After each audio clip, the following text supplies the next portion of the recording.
Today we'll read a small katha from the scriptures, a Father's Day related katha. Like we always say that our satsang here is for information.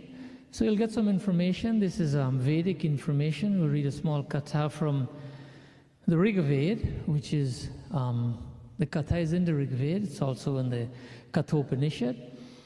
And so this katha, interestingly, is the way I hear the story is a favorite katha, used to be a favorite katha of my father's. The way I hear the story is that whenever he lifted up his index finger on his right hand, and I used to be shown how he used to be like this, and when he mentions the word Nachiketa, then everyone starts listening. That's also because he was blessed with a tremendous command of the English language, and so whenever he did a katha, I would have been there with him sometimes, and he did an excellent job presenting. I'm not going to attempt that, but I'll let you know some details from this katha. And so again, happy Father's Day to all of you. And if you have the children there, maybe they can come and listen, because it's not only a katha for the son or for the daughter, it's for the whole family, the father and the children. There's in Kathopanishad a very interesting thing, a very interesting katha, and it starts like Ushnahai vai vajasavasa sarva vedara samdadau tasya hi nachiketa nam putra asa tasya hi nachiketa putra asa. That there was this gentleman by the name of Vajasrava. Vajasravasa. That's the name of the father. The son, as you heard in the slok, the son's name is Nachiketa. Nachiketa is known as what? The Putra. Nachiketa nam Putra. That's what the Ved mantra is saying. So, Vajasravasaha was a very great donor of food. And like I said, his son here is observing something he's doing. And what he's doing is called a Viswajit Yagya. He's doing a Yagya, a sacrifice which is designed to reap the benefits, the material fruits of the sacrifice. So this is a Viswajit Yagya. Point to mention here is that in our tradition, in Vedic tradition, all the sadhanas that we do, all the yagyas that we do, religious rites, they all can be performed in two different ways. And one way is called the sakam way. The sakam means when you perform a religious rite for the punya. In a sakam yagya, one targets a better material enjoyment. However, when all the punyas are exhausted, then that person returns to the earth or Manushya Lok, because this material, this yagya rather, was for material benefits. And then there's Nishkam. This is the same yagya, but it's performed with a different mindset. Remember last week we talked about mindset. It is important. Mindset will decide whether the things that we do on a daily basis will take us to God's abode or would let us go around in this sansar. So that's the importance of mindset. So a different mindset is called a Nishkam mindset, where it is performed for spiritual punya. This is targeted for the purification of the mind. So with spiritual punya, with spiritual blessings, one is able to get a few benefits, and the first benefit will be that you'll be able to meet a saint. You'll be able to absorb all the scriptures, or the meaning of all the scriptures, through the direction of the saint. And ultimately, if we're able to do that, then definitely we'll attain God, because we have someone who has attained God and can now teach us how to do so. So in this katha, the performer, Vajasravasaha, he performs this yajna, like I said, to attain these benefits. His target in this particular yajna was Swargalok. Swargalok means the heavenly regions. So what happens? In the second verse of Kathopanishad, it says, Tamha Kumara Santam Dakshinasu Niyamanasu Sraddha Vivesha Somanyataha. The second verse says that if you're performing this yajna for benefits, then all the rules would have to be, you have to follow all the rules. One of the rules when you perform this yajna is that you have to give away everything that you have. Why? Because when you give away everything you have a whole new bounty, so to speak. Right? So the performer here had a lot of cows, many, many cows. And so he was, at the end of this yajna, you have to give dakshina. Not only to the priests, the Brahmins, but you have to give dakshina, you have to give all these things away. So the father is doing his yajna, and when he was doing the distribution, Nachiketa, who's according to the mantra, he's Kumar, remember? Tamha Kumaraha Santam, the son, Nachiketa, was Kumar. He was 7 or 8 years old. But he was filled with, the verse also says Shraddha, right? Nachiketa was filled with Shraddha, with faith. And so we said a few weeks ago that really man is what his faith is, because that is how a man will act, based on what his faith is. So Nachiketa had faith in the existence of a future state, which means, you know, you can go someplace after this human body. And he also had faith in the validity of the scriptures. And as a result, you know, as we will see as the katha progresses, that faith is induced or was induced in Nachiketa because of the good for his father. Because when a son has vivek means the right thinking, wisdom. And so his thinking was towards the benefit of his father. So when a karma is done for the fulfillment of a desire, like we said in the beginning, it has to be done correctly. And Nachiketa observes something here. Like we said, the rules must be followed, but the rules were not being followed. Even a single rule. And then, you know, what can happen is that the desired results would not be met. So when the dakshina was given by the father, Nachiketa observed something. He observed according to this mantra, it says, Pitodaka jagdatina dugdoha nirandaya anandanamate lokastan sagakshati tadata. So Nachiketa observed that there's a problem here. And the problem is the cows that were being given by his father.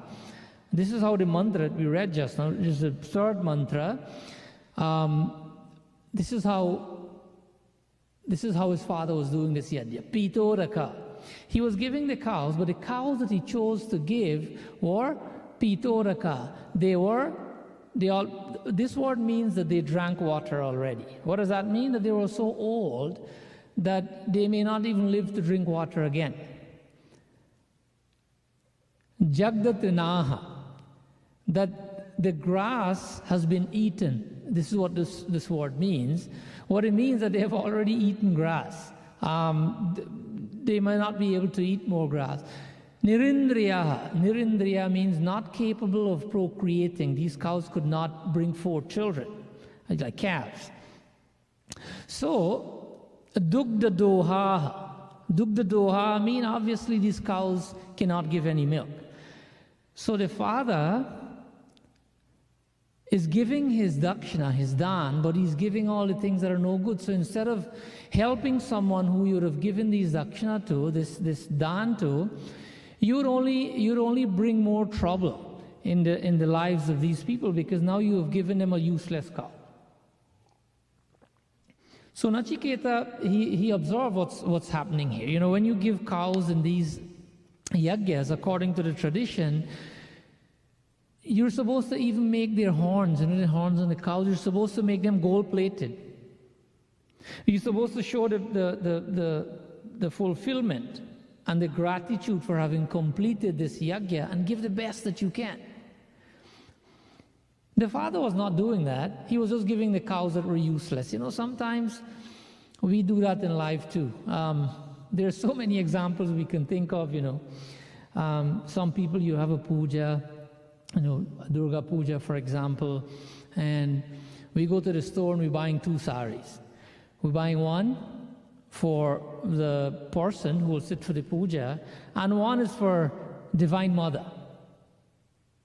You're buying one, you tell the shopkeeper, I want that one over there, that will cost $100, and the shopkeeper thinks that this is a good devotee, nice sari offering you're making. And then you want the other one that's for $10. The shopkeeper thinks that you're offering the 100, but actually, the one that's for $100 is for the person to dress up really nicely. And the one that's for $10, that one's for Bhagwan. Why are you giving Bhagwan the $10 one? You have no faith in your puja? Oh no, we're just offering that, then we'll give it to the Panditji. Well, you don't have to give it to the Panditji. You could buy a proper one, give it to the temple or something. But don't buy one for $100 for you, and one for that shows absolutely no faith in what you're doing. The same thing goes with the puja sarjam. We buy all the, if you go to the Indian store, they have 2 types of supari. One is a big round shine one, and it's cut into slices. And then there's a little, in Guyana we say swingy one. It's little and no good, and it's hard, it's almost rotted. We buy that one for the puja, and the big round one that's cut in slices, we buy that one for, we eat those. So the ones we eat are the real good ones, and the ones for Bhagwan, it just has to be supari. So this is what Nachiketa's father was doing. Vajasravasaha. So Nachiketa is observing this and he's pondering, what do I do? Now this is a good son. He cares about the welfare of his father, and he says, what do I do? Should I say something because he's my father? Should I leave him to violate his dharma? Or should I protect his dharma at the expense of me possibly getting into trouble with him? So Nachiketa is pondering. There is direction and help in the scriptures. Valmiki Ramayan tells us this about a son. This is what a son is. A son meaning a good child, right? Shri Rama Sharanam Mama, Shri Rama Sharanam Mama, Shri Rama Sharanam Mama, Shri Rama Sharanam Mama, Shri Rama Sharanam Mama, Shri Rama Sharanam Mama, Shri Rama Sharanam Mama, Shri Rama Sharanam Mama. Piturhi samati kantam putro yah sadhu manyate madapatyam matam loke viparitamato nyata. Shri Rama Sharanam Mama, Shri Rama Sharanam Mama, Shri Rama Sharanam Mama, Shri Rama Sharanam Mama, Shri Rama Sharanam Mama, Shri Rama Sharanam. Valmiki Ramayan, Ayodhya Kaand, 106th chapter, the 15th verse tells us that a son is he who mends the ills of the father. Remember, the word putra is used here. This word will be used during this katha. Putra the root verb for putra, as you will see, the same root verb forms the word putra, which means son, and putri, which means daughter in Sanskrit. So girls, don't think that this is a kata for the son, and you get to escape free. I mean children, right? In the same way that when we refer to human beings, we don't say, male and female, we say man, right? In the same way, putra is used here, but it means children. So a child is he or she who mends the ills of his father. That person or that son, that human being is considered a child. That person is considered a son. He who acts otherwise is the opposite. So, Ramayan clearly tells us what is the duty. A person should spare no effort, a child, to mend the ills of the parents, of the father in this case. So Nachiketa is saying that there is a need here to protect my father from sin, and by virtue of which I will be able to uphold his dharmic traditions and the traditions of my family. There's a classic example in Ramayana when you're faced with, let's say a rock and a hard place, the way we address that. And this is let's call it a kata within a kata. Very briefly, Bhagavan Sri Ram, when he was much younger, before he went to exile, we always know that Bhagavan Sri Ram, when he was on earth, he was an ideal son. He set all the right examples as an ideal son. So,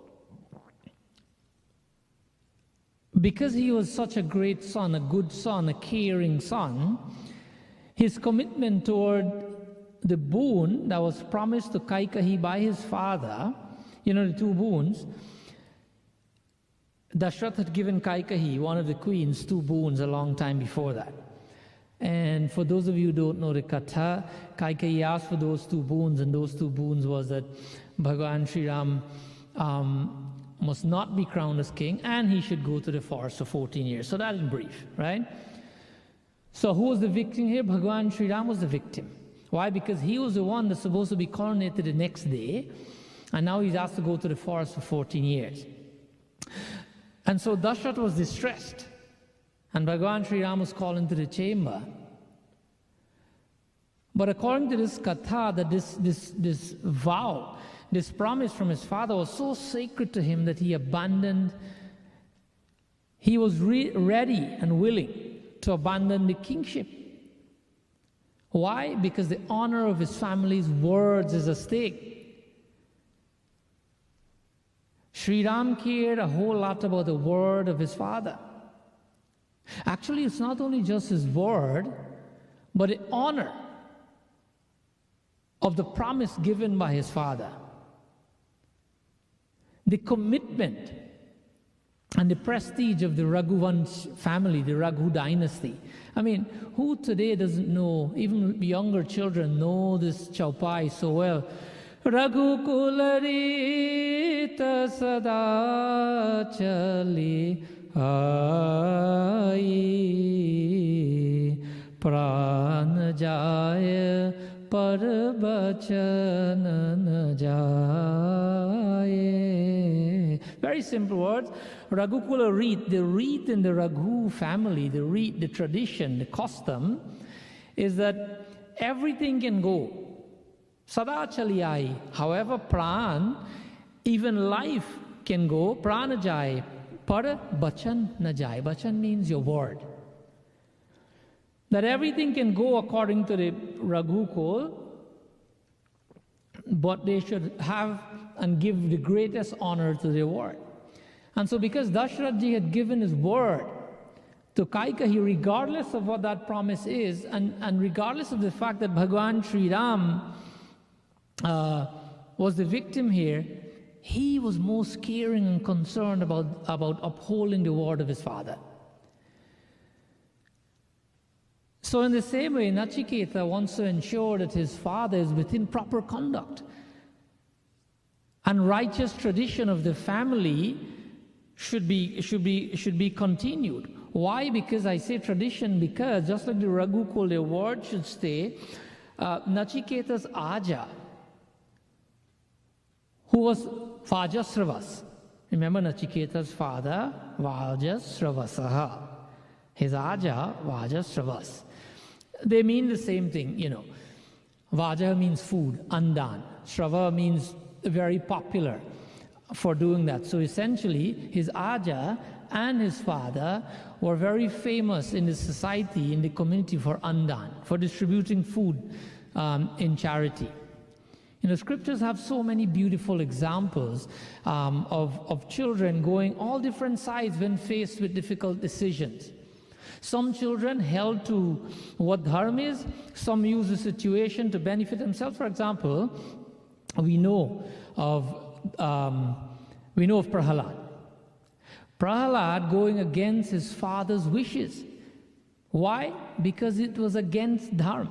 It was against proper conduct. So when Prahalad observed that even though this is my father, as long as he's doing something that is against dharma, I'll go against it. This is a note for children. You know, this is a very interesting age we live in. And so Prahalad recognized, and he went against the wishes of the father. He told him, I will not pray to you as God, Bhagwan Vishnu is my God. On the other hand, there was Dhritarashtra. We know that Katha well also, the Kaurav king, who knew that his son Duryodhana was wrong. But what happened? Did he correct him? Dhritarashtra succumbed to the wiles and fancies that were immediately given up. Dhritarashtra, because of his emotions, extricated himself from the side of dharmic principles, or operating from the level of the intellect. If he operated from the intellect, he would have made a better decision, and he jumped on the bandwagon of parental emotions. This is why it is dangerous for parents to make proper decisions based on emotions. It must be an intellectual, or more perfectly, a spiritual, a scriptural decision has to be made, and we'll learn this in this katha, how it's done and who has done it. So, because of Dhritarashtra, his son Duryodhana, Dhritarashtra, giving up his scriptural and his spiritual acumen, and everything he believed in, only to appease the ill-directed greed and abhiman of his son Duryodhana. A father's duty is to check the behavior of his children and teach them when they're going astray. Teach them moral values. But that wasn't the case here with Dhritarashtra. And so what was the result? The result was that they were all collectively destroyed. Dhritarashtra had 100 sons. They were all destroyed. Another reason why we should not do that is there's an impetus for us to not think that because Dad has instructed me, I should do it blindly. Now, like I always say, these kathas are designed for information. I'm not here to tell people what to do. I cannot tell anyone what to do. But take this information from Ved and see if there's any way you can, put it in your lives and correct it, if there's any room for it. There's a beautiful shlok in Shiv Puran. It said, Pitta karmani putrasya bhago naiva cha drishyate pitu shubham bhavatyeva nanyata putra karmana. Uttarakhand of Shiv Puran. This is a chapter 33, verse 41, Shiv Puran. You know what Shiv Puran says?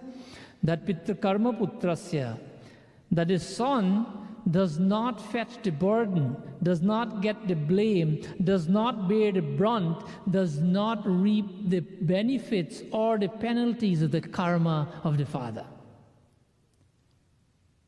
On the other hand, pitu shubham bhavatyeva, that the father does not get any sin and fetch the burden and the blame and the karma, the bad karma of actions performed by his son or by his child. This is very clear. This isn't Shiv Puran. It's not something I'm assuming. This is why we're saying that when there is something to be performed, everyone needs to ensure that this is the this is the right thing to do.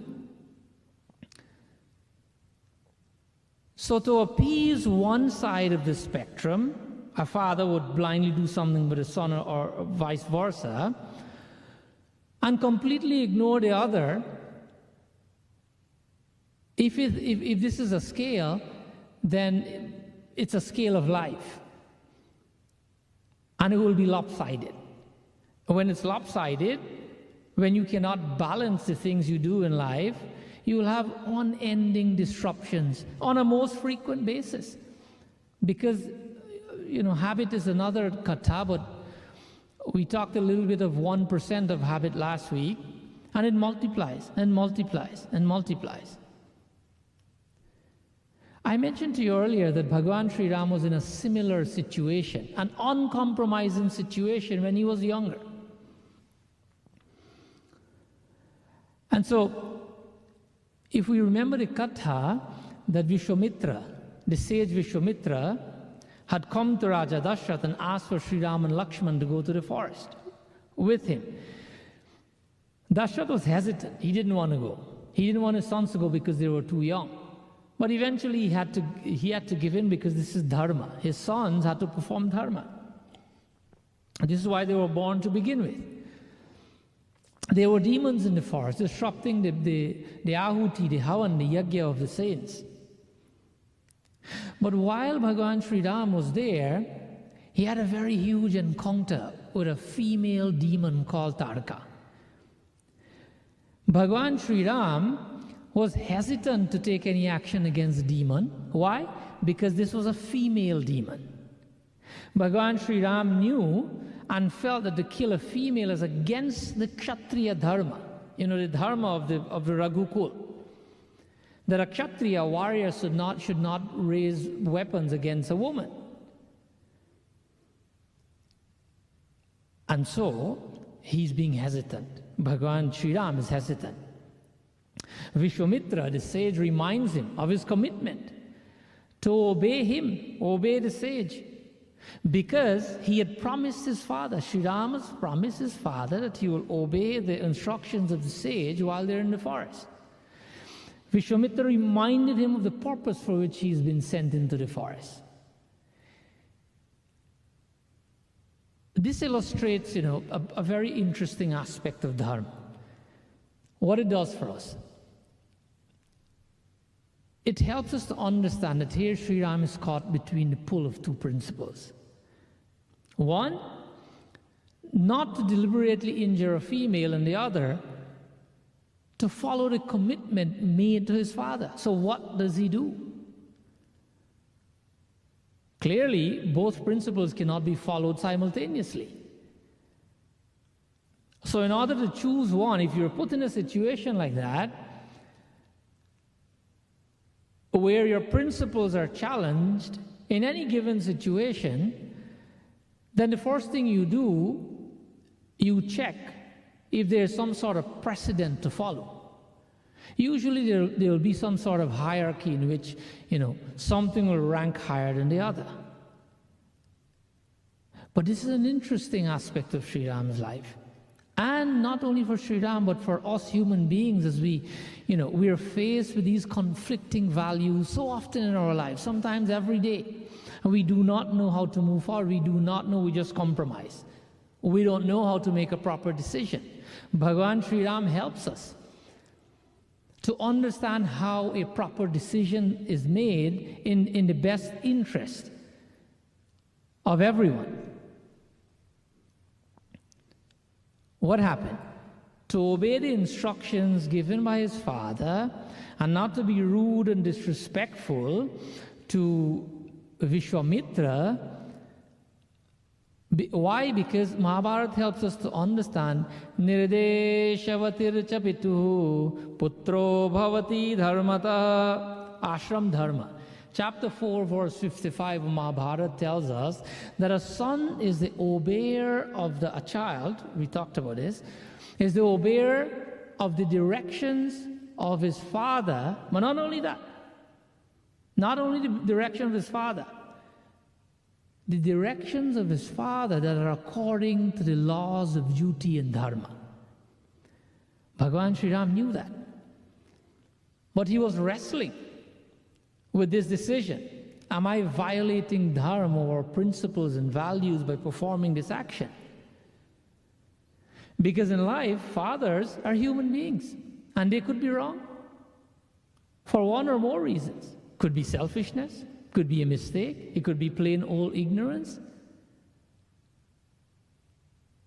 That is why every person in every action, every responsible person, as we say, when we were going to school in Guyana, you have to look before you leap. Every person needs to do that. So Bhagavan Sri Ram had to make a decision. And the decision he made was this.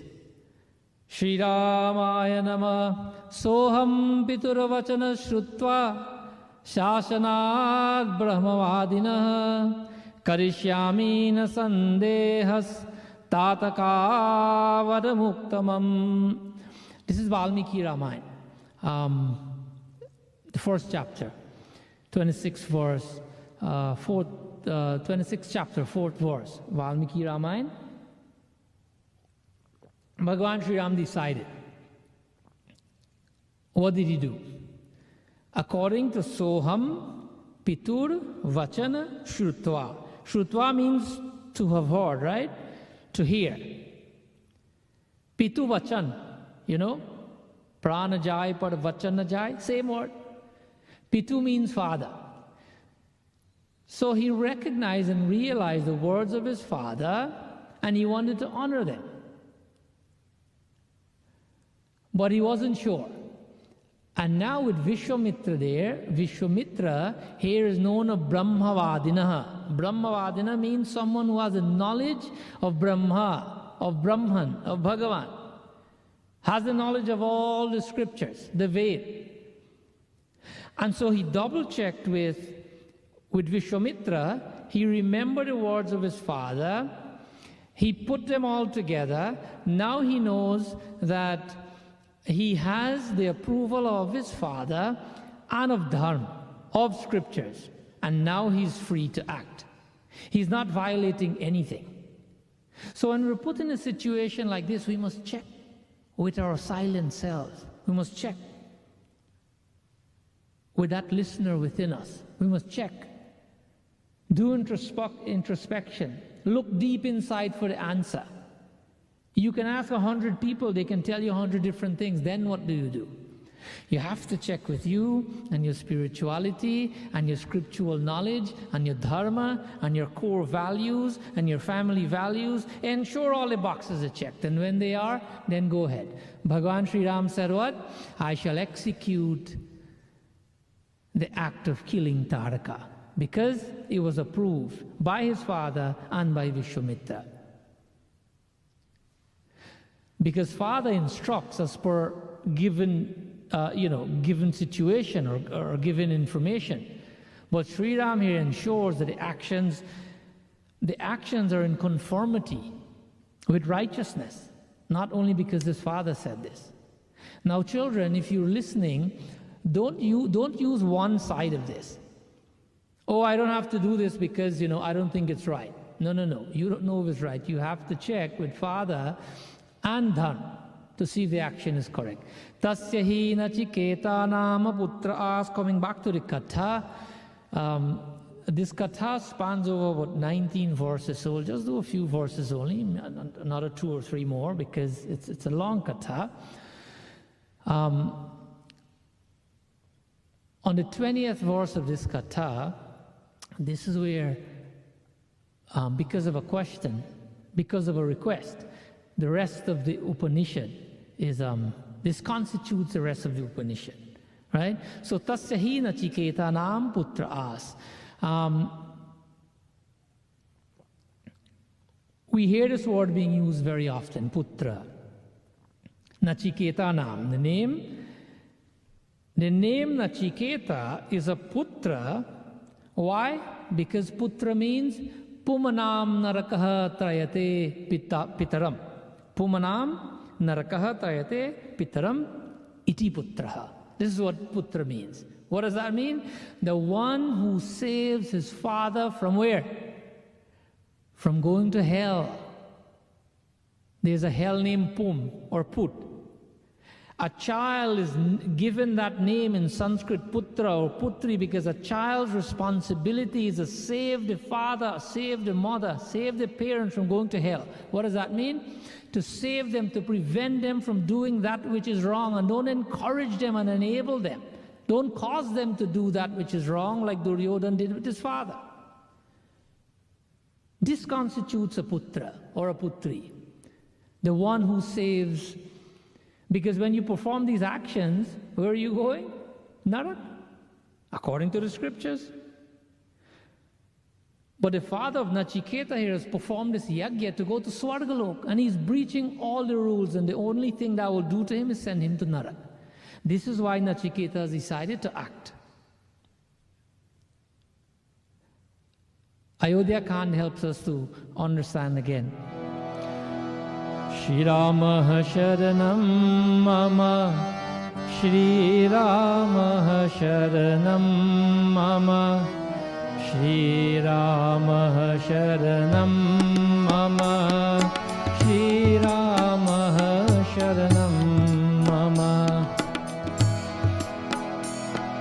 Punanamano Narakada Yasmat Pitaram Trayate Sutah Tasmat Putra Iti Prokta Pitrinya Pati Sarvata. Shri Rama Sharanam Mama, Shri Rama Sharanam Mama, Shri Rama Sharanam Mama, Shri Rama Sharanam Mama. Why did I say just now that the name is given to a son as Putra? Because he is to save his father from hell. Ayodhya Kaand, 107th chapter, 12th verse. Punamano narakari asmat pitaram trayate putra. Remember what we said? Pumanam narake trayate pitaram. That is what a son is. Since the son, according to the explanation of this verse in Ayodhya Kaand, a son delivers his father from hell, a hell named Pum. This is why he's designated as Putra. A child, a son, is he who protects his father in all ways. So Nachiketa is now thinking that, look, my father is doing this to go to heaven, but he will clearly go to hell, so what do I do? Verse 4 of Kathopanishad tells us, Sahovacha pitaram tata kasmai ma dasyasiti. So Nachiketa decided to approach his father. Seeing him giving away all these gifts that are no good, he's thinking my father should at least give something that is good. So he went to his father and said, Father, Sahoacha pitaram tat kasmai mam dasyasiti. Who are you giving me to?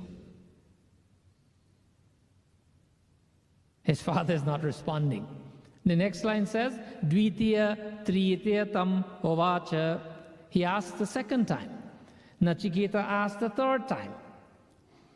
And so because his father now has to answer, this is what he says.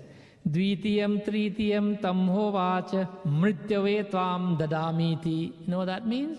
Mrityave tvam dadamiti means I am giving you to death. This is what the father said to Nachiketa. Only because he's trying to save him. But this is when the truth becomes unpleasant. Nachiketa heard that his father is giving him to Dharmaraj. Mrityave tvadadamiti, I'm giving you to death. How did he respond? He was not worried. Like Sri Ram, but he's thinking, I wonder why my father has said this to me. Giving the father the benefit of the doubt He's thinking that, maybe there's a job that needs to be done in heaven. Maybe Dharmaraj needs me to do some kind of work. And this is why my father will say this to me. But today, the thing that's a little bit different is our children are basically in three categories, right? One category of our children is called Uttam. These children are good in anticipating. They anticipate if the parents have something to do, and they do the work without being asked. Then there's another group, the middle group of children is called Madhyam. They do the work after they're being asked. And then there's another group, it's called Adham. This group of children, they don't do the work whether they're asked or not. And sometimes they do something, they do the opposite. So today it's difficult to expect the present generation because we live in a difficult age. Age should not be an excuse, but it's reality. Sometimes it's difficult to blindly obey the parents and elders. And so the children, when they're told something, they weigh the respective pros and cons and they look at the various alternatives that are available to them, see whether they have an excuse to get out of this or not. And they carry out an analysis using their judgment. And they're checking if, sometimes they use their discretion. More times than not, they use their judgment. They're deciding whether such a command by the parents or a direction by the parents is convenient to them or not, and what is in it for them. How can they benefit from this? All these things go through the mind of the children when they have to do something major for the parents. They contemplate as to which vrat. There are two types of vrat, right? Vrat we call fast. There's Mahabharat. When the father or the teacher says something, no questions asked. The child just does it. And then there's Alpavrat. They further try to clarify, like I mentioned before.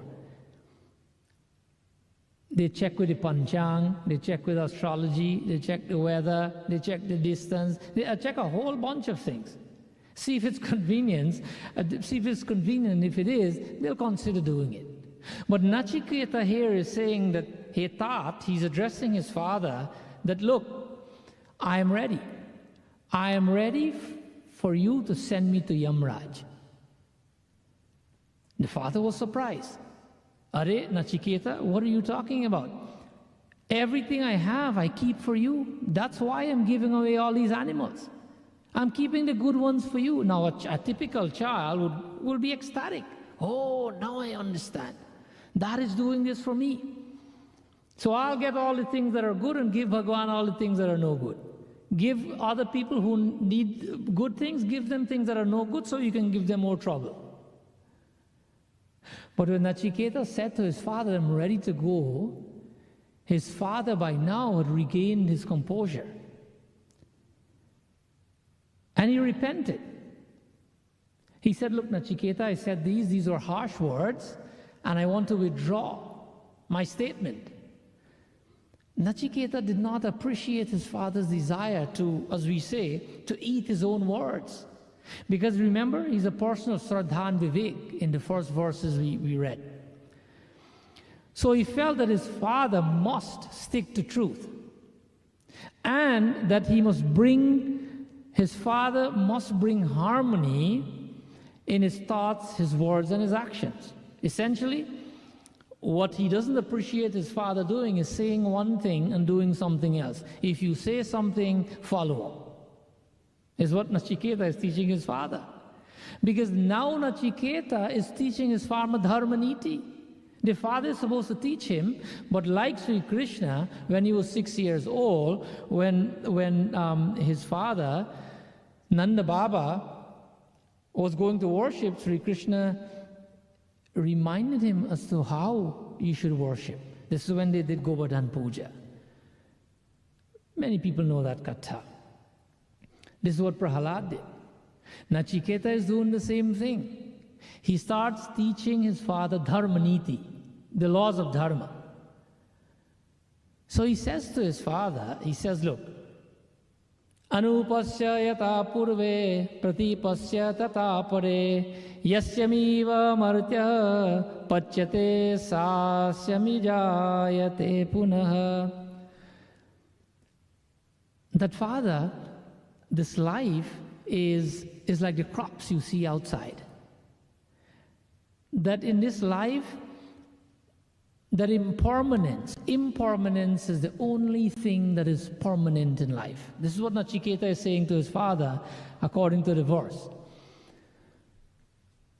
That let us not compromise on our core values, etc. And he encourages his father to keep his word. But mind you here, Nachiketa is encouraging his father to keep his word at his own expense, at Nachiketa's expense. This is what a good child does. If even you have to go through some discomfort, ensure that the parents are not going astray just for you, because you appreciate the comfort. We have other examples in the other scriptures. You know it, Bhagavan Sri Ram. We talked about Sri Ram. There are beautiful chaupais in Ramayana of this whole katha, and Bhagavan Sri Ram said, you know, the only thing I worry most about my father, that I have to go to the forest, is that why is he so worried? This is what Bhagavan Sri Ram was most worried about. Not about giving up the kingdom and not about going to the forest. So Nachiketa says that father, dharma is to be followed at all times, and not only when it is according to one's convenience. Mahabharat helps us to understand. There's a beautiful verse that Najatu kamana bhayana lobhat dharmate javitasyasi heta hetoha. Mahabharat says in the 18th canto, 5th chapter, 50th verse, that neither through lust nor fear nor greed shall a man forsake his dharma, his core values, his beliefs, his principles, his ethics. For nothing a man should forsake them. So the father here, Vajasravasaha, got to a point where he couldn't hear this anymore. He couldn't hear the lecturing of his son anymore. So he said, okay, go. I give you to death. So towards the end of the katha, Nachiketa has left. With his father's permission, now he left for Yamlok. When he went to Yamlok, to the abode of Yamraj, you know, he's called Dhamraj. Dhamraj is the one who keeps time of the lifespan of every living being on earth. This is the work that he's given. But when he went there, Yamraj was not in his personal abode, so Nachiketa waited. And he ended up waiting there for 3 days. Yamraj was not there. Dhamraj was not there. And so when the attendants in that palace was giving him something to eat and something to drink, he bluntly refused. He said that, look, his explanation was that my father has given me to Yam, has given me to Dharmraj. So I cannot do anything, take anything, or say anything without Dharmraj's permission and his instruction. This is a person who truly follows dharma and principles. So he refused to take anything to eat and to drink. So you know, Dharmraj finally came, and he realized what happened, that this young person is waiting there. The verse 7 tells us, Vaivashvamanaraha praveshatya titir brahmano grihana. Brahmano grihan means that when a noble person, a Brahman, a pious person, comes to your house, there are certain ways that he has to be treated. These basic things we know. When we have a visitor, we ensure that they're comfortable, give them something to eat, something to drink, etc. Even these things were not done because Nachiketa refused to take anything because Dharmaraj was not there. But according to Ved, there are penalties to be had if this happens. And according to this verse, that one should take care of their titi. Right? We know Atiti Deo Bhava, that treat the guests like God. This we learn in the Panch Mahayagya, or 5 daily duties. And right here in this katha is explained, elaborately as to the dangers of not treating the guests properly. But we can talk about this in another katha some other time. But we cannot ignore the rules of when the noble person comes to your house as to what needs to be done. Dharmaraj, who's an acharya, right? An acharya of Brahma Vidya, of the knowledge of God. A person who abides by dharma, by the principles of dharma. A person who abides by principles. So, Dharmaraj's work, like how we have the government, we have ministers, like in the West Indies here we call them secretaries. There's a constitution, there's the president, and everybody else, all the secretaries, they still have to follow the constitution. So Dharmaraj is following the divine constitution by ensuring that no one gets extra time that they were given when they went on earth. And in his personal life, he has to do things according to dharma. He has the knowledge, so he has to do that which is correct. So when he returned, like I said, and he realized what's happening, he tried to compensate for everything that happened by saying to Nachiketa that, look, I understood everything that has happened. I apologize to you, but this is what I want to offer you. Nachiketa says, Dharmaraj says, Tisro ratai davata srigrehame anashnan brahmatitir namasya. He says that, O guest, you having dwelt in my house for 3 days and 3 nights, without having any food, for every night that you have spent here, I'm giving you 1 boon. So on that account, choose 3 boons. So Nachiketa, being a child of God, a child of principles, and who has the parents' best interests at heart, even though his father, it could be perceived that his father has done something wrong to him. The first thing Nachiketa asks for is Shanta Sankalpa Sumanayatha Syad. He asked Dharmaraj for Shanta Sankalpa. For who? He's asking for the welfare of his father.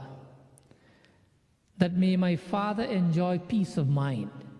That I'm sure by now he's worrying because he used harsh words. He has sent me away here, and by now I'm sure he's worrying for me. That please bless him with peace of mind. Take the anger away from him and let him enjoy. Let him don't worry about me. Further, when you send me back to Mrityulok, that may my father recognize me.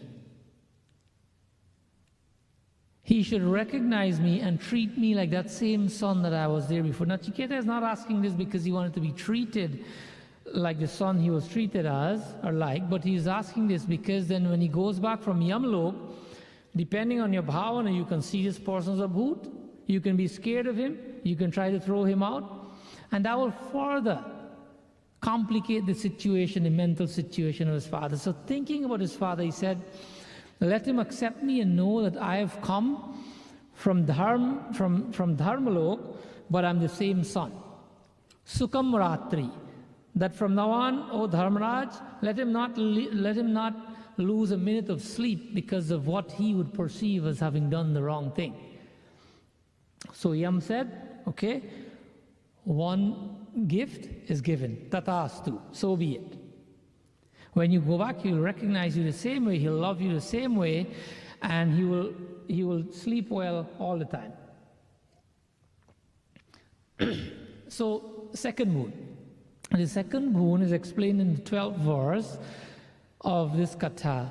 And the second boon, Nachiketa is saying to Dharmaraj, that I have heard that the heavens, or in the heavens, that there is no fear, that no one is afraid of old age, that in the heaven world everyone rejoices, and that there is no hunger and no thirst, and no one worries about anything in heaven. Knowing that, he's telling Dharmaraj that I want to know the secret for the action that one needs to perform to attain this Swargalok, this heavenly region. Again, he has his father in mind. He's not only thinking about the present-day life of his father, but even beyond. That when he leaves that body, he should still be happy. Remember, a son's duty, a child's duty, is not to send the father to hell. That is what the mantra said. That is what Bhagavan Sri Ram said. We quoted those mantras from Valmiki Ramayan. He's saying to Dharmaraj that you probably have some kind of secret where when this yajna is performed, that is performed in a way that one will be able to attain Swargalok. This is what I choose as my second boon. Dharmaraj says, Tathastu. Excuse me, I'm having a little throat problem here. The third boon is not something we'll discuss because we'll close the katha here. But the third boon is Eshate Agne Chiketa Swargayoha. Nachiketa asks, because the Dharmaraj is telling Nachiketa that go ahead. I have granted you 2 boons, now ask for the third one. Before Nachiketa asked for the third one, he also asked to know to do this havan, this ahuti, that one needs to do successfully to attain Swargalok. Not only did Dharmaraj teach him how to do that havan, but he named the havan after Nachiketa. Why? Because when he finished teaching him, he asked Nachiketa, do you understand? The answer was yes. He says, now repeat everything I said to me. Everything I said to you. Nachiketa repeated step after step after step. What that means? It means that he learned it well. And because he learned it so well, and now he can teach it to others, Dharmaraj named this havan. This is written in Ved, the 19th mantra of Katha Upanishad. This ahuti is named after Nachiketa. And so Dharmaraj says, ask for your third boon. The third boon was Tiryam Vara Nachiketo Vrinishwa. Take your third boon. Your third boon. And the third boon was, I need to know, oh Dharmaraj, I'm just mentioning what the third boon is, so the katha is completed. I need to know what happens to the person or any person after that person dies. Now Nachiketa wanted to know something after he has taken care of his father. Now he wants to know something that can benefit everyone. And so the rest of the katha is the explanation from Dharmaraj, and now this is philosophy as to what happens to a person after death. So these are the things we should remember as human beings based on today's katha. That when you mentally commit to something, especially something that is sattvic, something that is for the benefit of others, especially people who are in need, don't renege on it. Don't go back on it because you can. Don't trick people by telling them you're giving them something and you're only fulfilling that word, but you're giving that which is worst. You're giving that which will bring pain to them instead of happiness. We need to ensure that our actions, regardless of if these actions are instructed by someone, that these actions are conformed by the Shastras, by the scriptures, by dharma niti, by family tradition and values. The other thing is that let's not anoint our false pride by playing on the emotions of parents and leading them to sin, like Duryodhana did. If a child has the best interests of parents in mind, both child and parents will lead very successful and very fulfilling lives. And always remember one thing. You remember the goblet story that we talked last week? Have the parents' best interests in mind. Do the best you can for them. Maintain your relationship with them. But remember always, Pitamahasya jagato mata data pitamaha Vedayam bhavitra mumkar rikasam yajurevacha. Pitamahasya, chapter 9, verse 17 of Bhagavad Gita, reminds us that while we do all of these, it is our duty to do these things. It is our dharma to do this thing. However, that our real sambandhi, the father of our father, and of his father, and of his father, is Pitamahasya Jagato Mata Data Pita. Bhagavan Sri Krishna is the father of all fathers. Keep this in mind. When you do so, like the story of the goblet, when you remember that God, in His subconscious, that He is the Father of all of us, then you will meet all your goals in life. You'll enjoy happiness, the real happiness. You'll enjoy peace, you'll enjoy harmony with the family, and you'll be able to propel the family towards God's grace. So I hope these words from this katha can bring some not instruction, but some information that you can use to implement into your daily lives, parents and children, and then it will do its work if it's done that way.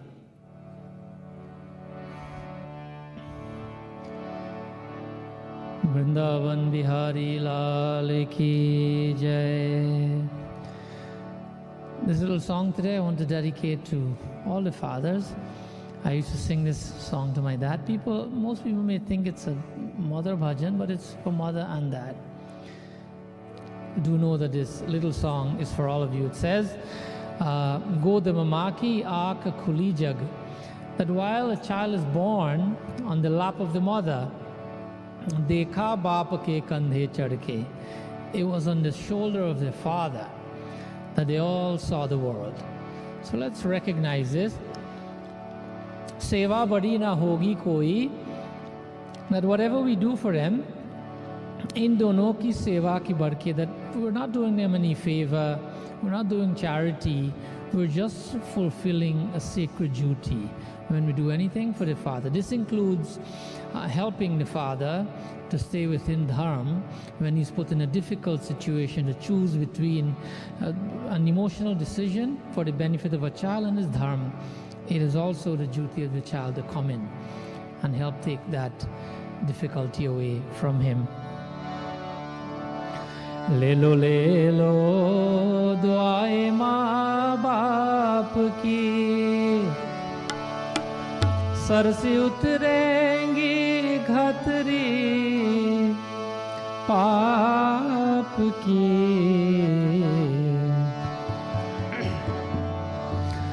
ले लो दुआएं माँ बाप की, ओ ले लो दुआएं माँ बाप की, सर से उतरेंगी घतरी, ओ सर से उतरेंगी घतरी पाप की, ले लो दुआएं माँ बाप की, ओ ले लो दुआएं माँ बाप की.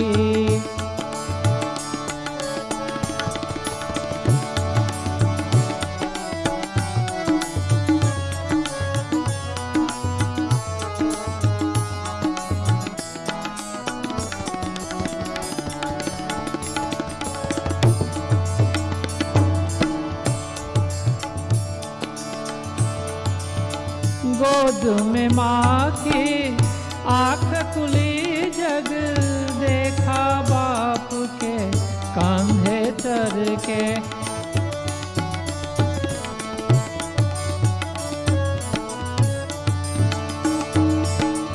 गोद में माँ की आँख खुली जग देखा बाप के कांधे चढ़ के, सेवा बड़ी ना होगी कोई, इन दोनों की सेवा की भर के, इन दोनों की सेवा की भर के।